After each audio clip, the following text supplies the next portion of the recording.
Soya pakodi తయారీకి కావలసిన పదార్థాలు: మిల్ మేకర్, చాట్ మసాలా, పసుపు, కారం, ఉప్పు, మైదా పిండి, కార్న్ ఫ్లవర్, అల్లం వెల్లుల్లి పేస్ట్, ఉల్లిపాయలు, క్యారెట్, నిమ్మకాయలు, కొత్తిమీర, వంట సోడా, నూనె, టమాటా సాస్. సోయా పకోడీ తయారు చేసే విధానం: ముందుగా స్టవ్ వెలిగించి పాన్ పెట్టి 3-4 స్పూన్ల ఆయిల్ పోసి కాగాక వేడి నీళ్ళల్లో వేసి తీసిన మిల్ మేకర్ వేసి దానిలో చిటికెడు పసుపు, అల్లం వెల్లుల్లి పేస్ట్, 1 టీ స్పూన్ కారం, తగినంత ఉప్పు, కొత్తిమీర వేసి 2 నిమిషాలు ఫ్రై చేసి పక్కన ఉంచాలి. ఇప్పుడు ఒక బౌల్ తీసుకొని దానిలో 1 కప్పు కార్న్ ఫ్లవర్, 1 స్పూన్ మైదా పిండి, తగినంత ఉప్పు, 1/2 టీ స్పూన్ కారం, చిటికెడు వంట సోడా వేసి వాటర్ పోస్తూ జారుడు పిండిలా కలుపుకోవాలి.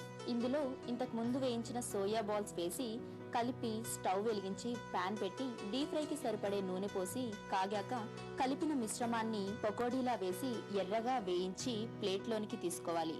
చాట్ మసాలా చల్లాలి. ఆ తర్వాత టమాటా సాస్, క్యారెట్ ముక్కలు, ఉల్లిపాయ ముక్కలు, టమాటా ముక్కలు, కొత్తిమీరతో గార్నిష్ చేసి నిమ్మరసం పిండాలి.